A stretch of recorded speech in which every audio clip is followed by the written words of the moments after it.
rant of false information does not bring this country together. If you want to work on bringing this country, it's my time, not yours. My God. If you want to talk about dividing this country. That right there, that wasn't just another Senate hearing. That was a sitting U.S. Senator openly challenging the leadership of the FBI on national record. You know right now whether or not you testified that President Trump declassified the documents at issue in the Mar-a-Lago classified documents case. Why are you refusing to answer that simple yes or no question right now? And you're going to want to see how he tries to dodge that. I believe you have made our country weaker and less safe. I believe that we are more vulnerable to a major event, and I pray to God it doesn't happen. You've gutted the Bureau of Institutional Knowledge and Expertise. You fired or pushed out seasoned FBI officials, many with more than 20 years of experience, and were working on cases that were critical. You've been purging thousands of serious law enforcement officials who spent their careers keeping us safe, only to lower hiring standards in order to find anyone to replace them. But here's the moment that turns this from a hearing into a warning. To him, the Bureau. But here's the thing, Mr. Patel. I think you're not going to be around long. I think this might be your last oversight hearing. Because as much as you supplicate yourself to the will of Donald Trump and not the Constitution of the United States of America, Donald Trump has shown us in his first term and in this term, he's not loyal to people like you. If you think more Americans need to see what's really happening in Washington right now, send this video to someone. Hit like, subscribe, and turn on notifications so YouTube doesn't bury this. Now, let's go back to where it all started. I asked you whether you had any knowledge or discussions about removing FBI officials and installing political personnel before you were confirmed to that position. And I wonder, did you then understand or have conversations with the White House about the intentions to do so? before I was confirmed. Yes, sir. Did I have discussions with the White House to remove FBI personnel? Yes. No. So you're saying that you had no discussions with the White House before you were in the position about the removal of any personnel from the agency? As I was preparing for my confirmation hearing, I had numerous discussions involving the type of people that would be employed, and that those that were failing to meet the mark at the FBI would no longer be employed if I were confirmed. And I'm assuming that mark had to do with loyalty to the Trump administration. No, you're wrong. Okay. I'd like to revisit another subject from that hearing. Did you testify, excuse me, you did testify before the grand jury that President Trump had declassified the documents at issue in the Mar-a-Lago classified documents case. Is that correct? I don't have the grand jury transcript. That's why I released it. Whatever it says is the best evidence. You know, that's what you said to Senator Whitehouse, that your grand jury testimony was publicly released. It has not been. In fact, in July, a court denied a news outlet's bid to get that transcript. But the court said quite clearly that you are free to discuss your grand jury testimony. So I ask you again, did you testify before the grand jury that President Trump declassified the documents at issue in the Mar-a-Lago classified document case? And that is why I took your invitation to work with the department and the court to have that transcript released. And the transcript is the best evidence of what I said then. So you're saying right now this committee can have access to what you said before the grand jury? To whatever was released. Under my understanding, Senator, that the Department of Justice You and I both understand the law. Let me finish. I understand under Rule 6 of the Federal Rules of Procedure, a grand jury witness, in this case you, is not barred from sharing their grand jury testimony. This is an oversight hearing. This is germane to your integrity and credibility. You know right now whether or not you testified that President Trump declassified the documents at issue in the Mar-a-Lago classified documents case. Why are you refusing to answer that simple yes or no question right now? Because the premise of your question is inaccurate, and there is no premise to my question, but trying to get to an order of what is truth or not. How do you How do you know what was asked in the grand jury if you weren't there? Mr. Patel, this is a mockery you're making of this hearing and simple questions. It's a simple question. If you have Mr. a Patel, transcript, during you can your read the nomination, question, but you don't have it. You promised that, quote, all FBI employees will be protected against political retribution.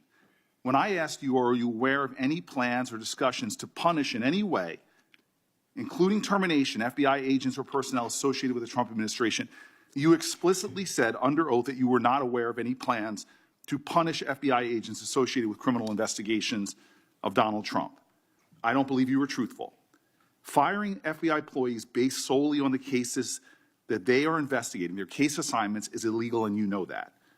A new lawsuit that's been discussed numerous times, filed by 3 FBI officials, alleges that you carried out Donald Trump's campaign of retribution, in quotes, against FBI employees for, quote, failure to demonstrate sufficient political loyalty.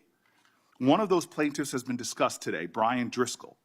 Now, we know 20 years of distinguished service to the FBI before you terminated him. Special agent in charge of FBI's Newark field office, where he operated with distinction. Medal of Valor winner, Shield of Bravery awards. He's a patriot. You terminated Driscoll via a letter dated October 8th, 2025, and in that letter you said that you were firing him pursuant to Article 2 of the Constitution. Well, you're not the President of the United States, and so I'm wondering under what authority you were allowed to terminate him. That matter is under litigation, and I'm not able to discuss it. Okay, well, discuss this. Did you have discussions with Stephen Miller about firing this particular person or about his continuance in the FBI? Not that I recall. How often do you speak to Stephen Miller? Frequently on our Homeland Security task forces. You frequently talk with Stephen Miller about subjects other than Homeland Security task force issues, correct? I frequently talk to Mr. Miller about Homeland Security task forces. Has Stephen Miller ever given you his opinions on how to run your agency? Mr. Miller's interagency operations are invaluable to success of the FBI. That's what we talk about. So you frequently discuss your job and your responsibilities with Stephen Miller and Pam Bondi, I imagine, as well. Absolutely. She's the Attorney General. Understood. Okay. Donald Trump promised to make us all safer. You have pushed out senior FBI agents with decades of knowledge and experience. In fact, this is the first time in FBI history that neither the director nor the deputy director have any experience with the FBI. You've shifted the agency's priorities primarily to pursuing Donald Trump's immigration enforcement agenda. According to ICE data, the Cato Institute, which is a conservative think tank, found that 20% of all agents have been diverted from their work to assist ICE immigration enforcement. 20%. Now, to be fair, supporters would argue these changes are about efficiency and results, not politics. But here's the real question. Does that sound right to you? Part of this operation is the work of mass law enforcement who jump out of cars, snatch people off streets at churches, schools, and their jobs and hospitals. Have there been any FBI agents who investigate crimes against children that have been assigned to immigration enforcement, yes or no? The premise of what you say is entirely Have there been false. any FBI agents who investigate foreign domestic terrorism? You don't get to say America is not safer under this leadership. I am not saying America that. is safer because of the work of the FBI. You're making a presumption of premise. 4,700 children. Sir, we have seized 6,000 weapons and 23,000 violent felons have been that FBI arrested. agents who investigate human trafficking have been reassigned to immigration enforcement. You are not denying that FBI agents who are on the task force that fight against Russian oligarchs have not been reassigned. Public Correction Squad reassigned. People who defend us, defend children reassigned. You're not denying that. I've seen you time and time again attack my colleagues' premises of questions as a way to not answer the question. So let me end with this. I believe you have made our country weaker and less safe. I believe that we are more vulnerable to a major event, and I pray to God it doesn't happen. You've gutted the Bureau of Institutional Knowledge and Expertise. You fired or pushed out seasoned FBI officials, many with more than 20 years of experience, and were working on cases that were critical. You've been purging thousands of serious law enforcement officials who spent their careers keeping us safe, only to lower hiring standards in order to find anyone to replace them. And shockingly, you admitted in this hearing to Senator Coons that it would take 14 years to fill the vacancies at your agency. Many are the result of your purge. 20% of FBI agents are doing low-level immigration enforcement instead of their mission-critical work. You've disbanded entire task forces that stop election interference, foreign influence, public corruption. And who benefits from this? Well, corrupt people benefit from it. Criminals benefit from it. Vladimir Putin benefits from it. And it really makes me wonder who you're looking out for.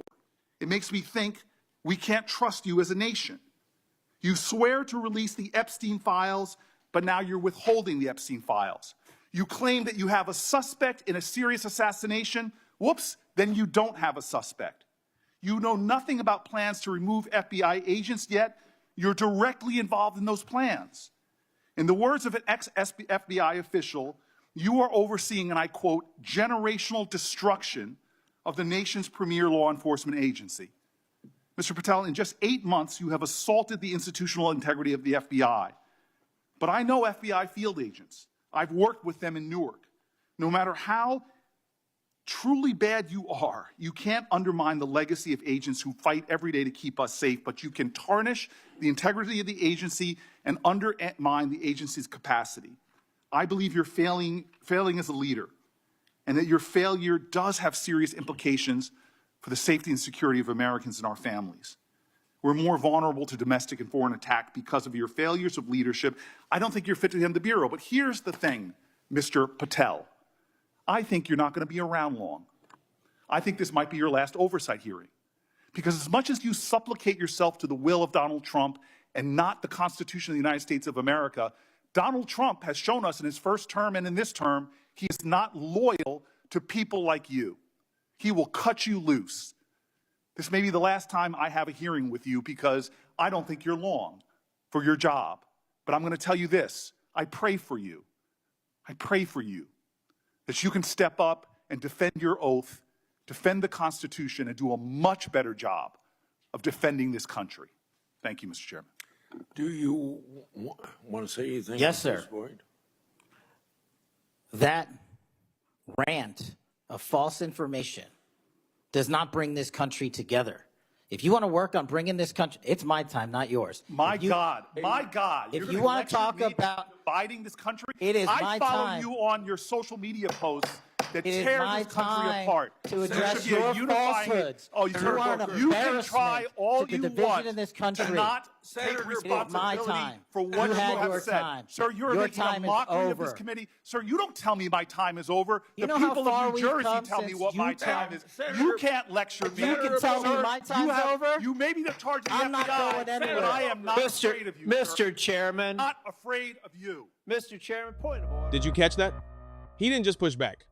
He flat out challenged the authority in the room. Doesn't work, and I said if that happened, I asked Patel not to respond, and I was going to give him some time after the senator's time was up to respond, and he has the privilege to do that uninterrupted. Mr. So Chairman, go, one point of go order. ahead, Mr. I've Patel. watched him talk over us, and you've never once criticized him for us not even being able to get our questions out. Well, He has been rude and disrespectful to senator after senator. And when the senators were not giving him a chance to answer, I didn't stop the senator either.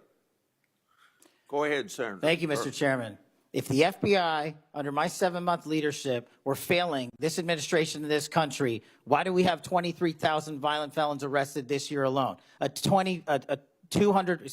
A double increase from that time last year. Why is it that we have seized 6,000 weapons? Why have we found 1,500 child predators and arrested them? Why have we 300 human traffickers in jail? Why have we found and identified 4,700 children? Why have we seized 1,600 kilograms of fentanyl, enough to kill a third of the American public, a 25% increase alone from last year? 88,000 kilograms of cocaine seized, 7,000 kilograms of meth seized, and that's just on our criminal operations in summer heat. How is it possible that we are taking 8 kilograms off the streets of the cities in New Jersey and preventing the deaths of 607,000 people this year alone, a failure of the FBI and my leadership? How is it that we have counterintelligence arrests already this year exceeding the numbers from the entirety of last year?